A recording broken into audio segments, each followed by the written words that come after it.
प्रधानमंत्री नरेंद्र मोदी का एक भावुक भाषण। इसमें उन्होंने मां के अपमान का जिक्र किया और एक सियासी हमला भी।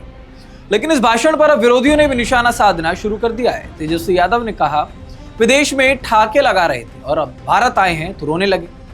आखिर इस बयान के पीछे का सियासी संदेश क्या है? क्या वाकई में मां को चुनावी मंच पर लाना सही है? और इस बहस की आखिर असली वजह क्या है? सवाल बहुत सारे हैं। नमस्कार, मैं आपके साथ ऋतक ठाकुर और आप देख रहे हैं द हिंदी टॉक। तो आपको आज ये बताएंगे कि आखिरकार ये पूरा मामला क्या है और क्यों प्रधानमंत्री नरेंद्र मोदी की मां को लेकर अब एक सियासी पारा जो है वो बेहद गर्म होता नजर आ रहा है। और इस पर लगातार जो विरोधी दल हैं वो भी प्रधानमंत्री नरेंद्र मोदी पर और भारतीय जनता पार्टी पर हमलावर है। दरअसल पूरा मामला तब शुरू हुआ जब आरजेडी और कांग्रेस की तरफ से वोटर अधिकार यात्रा निकाली जा रही थी और प्रधानमंत्री नरेंद्र मोदी के परिवार को एक व्यक्ति की तरफ से आपत्तिजनक भाषा का प्रयोग किया गया। पीएम ने इस पर बिहार की एक रैली में तीखी प्रतिक्रिया दी।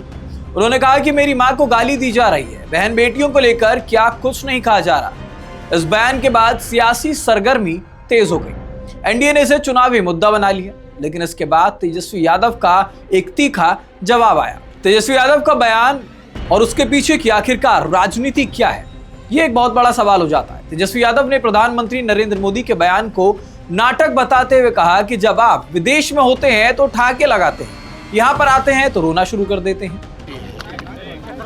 और माँ शब्द लेते ही बड़ा सुकून मिलता है। बेजुबानों की भी माँ होती है। जीव जंतु सब लोगों की जो है माँ है ना। और हम इतना कहना चाहते हैं कि किसी की भी माँ को अब शब्द जो है नहीं बोलना चाहिए। हम लोग इसके पक्षधर नहीं हैं, ना ही हम लोगों के संस्कार में है। सबकी माँ होती है, हम सबों की माँ। लेकिन सवाल ये उठता है कि जो ये आपके जो 1000 लोगों का जो शोषण जो किए हुए थे, क्या नाम है वो बैंगलोर वाले, रवन्ना, उनके प्रचार में जो है प्रधानमंत्री मोदी जी जाते हैं। 50 करोड़ की गर्लफ्रेंड बोलने वाले मोदी जी,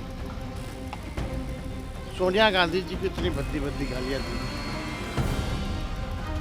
नीतीश कुमार जी के डीएनए को ऊपर जो है सवाल उठाए। मेरे को भाजपा विधायक ने माँ बहनों की गालियाँ सदन में देने का काम किया। भाजपा के प्रवक्ता जो है कई बार जो है महिलाओं का अपमान किया ऑन कैमरा लाइव। जो व्यक्ति हमारी प्रवक्ता सारिका पासवान को नंगे घुमाने की बात कर रहा था सड़क पर, उसको भाजपा जो है पार्टी ज्वाइन कराती है, सम्मानित करती है। तब प्रधानमंत्री जी कहाँ थे? बताना चाहिए ना इनको। ये 50 करोड़ की गर्लफ्रेंड जब बोलते हैं तो कहाँ थे प्रधानमंत्री? अपने मुंह से ही ना बोला। नीतीश जी को जब डीएनए का गाली दी है तो वो क्या था? देखिए, देश की जनता, बिहार की जनता सब कुछ जानती है, समझती है।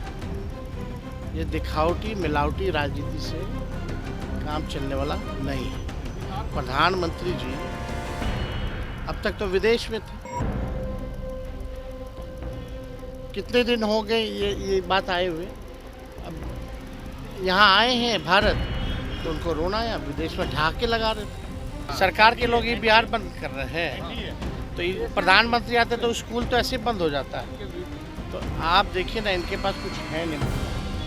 भाजपा डरी हुई है।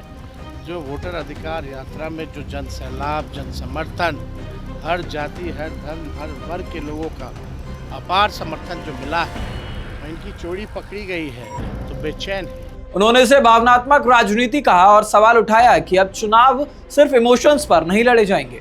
साथ ही साथ तेजस्वी यादव ने यह भी कहा कि हमारी राजनीति में माँ, बेटी, बहन को गाली देना कभी स्वीकार नहीं किया गया, लेकिन प्रधानमंत्री केवल चुनाव के वक्त ही इन बातों को क्यों उठाते हैं। अब इस पूरे मामले को लेकर आखिरकार जो राजनीतिक जानकार हैं उनका क्या कुछ कहना है, इस पर थोड़ी नजर डालेंगे। राजनीतिक विश्लेषकों का इस पूरे मामले में मानना है कि चुनाव के दौरान इमोशनल अपील एक आम रणनीति होती है।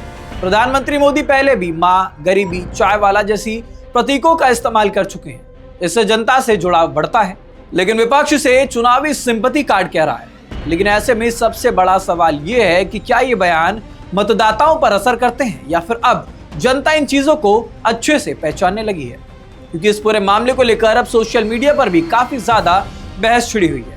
सोशल मीडिया इस मुद्दे पर बटा हुआ पूरी तरह से नजर आ रहा है। कुछ लोग इस पर कहते हैं कि मां को गाली देना बिल्कुल बर्दाश्त नहीं किया जाएगा। वहीं कुछ लोगों ने पूछा है कि क्या मां को राजनीतिक ढाल बनाना सही है। ट्विटर, इंस्टाग्राम, फेसबुक पर इस बयान को लेकर हजारों कमेंट्स और मीम्स वायरल हो रहे हैं। चुनावी मौसम में हर बयान का असर जरूर होता है, लेकिन सवाल अभी भी वही है कि क्या जनता विकास के मुद्दों पर वोट करेगी या इमोशंस पर।